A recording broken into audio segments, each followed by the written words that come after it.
Serie B-Win. Tutti i colori della passione. Stadio Garilli, di scena la gara d'andata dei play-out della Serie B-Win fra il Piacenza e l'Albino Leffe. Emiliani obbligati a vincere a causa della peggior posizione in classifica maturata al termine della regular season. Ma la squadra di Armando Madonna è stata scossa dallo scandalo scommesse in cui è rimasto coinvolto il difensore Carlo Gervasoni, indagato e dunque assente, nonché ferocemente contestato dagli ultras biancorossi. Nelle fila della Piacenza manca anche il portiere Cassano, squalificato e sostituito da Donnarumma. Ben 8 le assenze nell'Albino Leffe, mancano Tomasig, Bergamelli, Garlini, Mingazzini, Salvi, Pesenti, Clun e Momentè.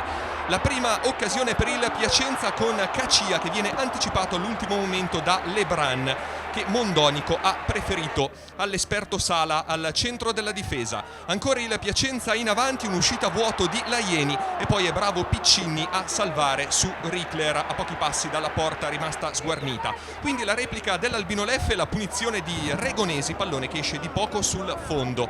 Gran sinistro da parte del terzino della formazione blu-celeste.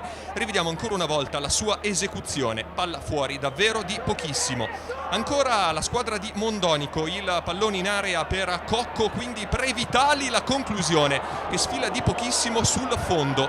Gran sinistro a giro da parte del capitano dell'Albino Leffe. Rivediamo ancora il suo sinistro, fuori di pochissimo. Poi un intervento molto dubbio in area nei confronti di Graffiedi, che protesta per la mancata concessione del calcio di rigore, forse una trattenuta nei suoi confronti, come si può vedere da questa immagine.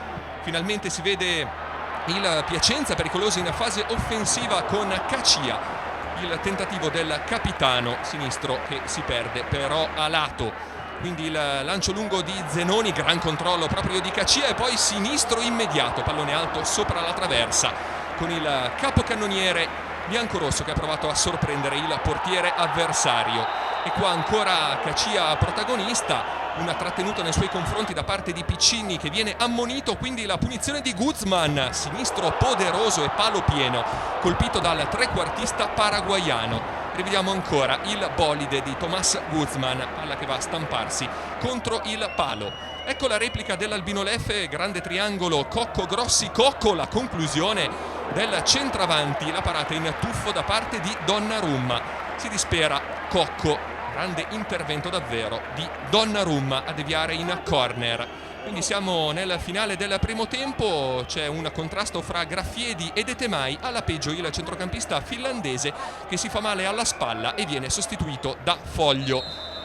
Non cambia nulla nell'assetto tattico della formazione di Mondonico, con Foglio che va ad operare in mezzo al campo proprio al posto di Etemai, quindi problemi anche per Catinali, il regista della Piacenza, che a inizio ripresa viene sostituito da Kofi. E allora ci prova la formazione biancorossa, da Cacia a Graffiedi, il sinistro di Graffiedi, pallone che termina alto sopra la traversa. Poi il nuovo entrato Piccolo, serve Guzman, il sinistro del paraguaiano, sbaglia la mira anche Tomás Guzman, imbeccato da Piccolo, era entrato da pochi minuti al posto di Graffiedi. Ancora Piccolo dentro per Cacia, pallone di ritorno, pallone che salta male ingannando l'attaccante biancorosso. Finisce 0-0 alla Garilli, adesso all'Albino Leffe basterà un pareggio nella gara di ritorno di sabato prossimo a Bergamo per salvarsi.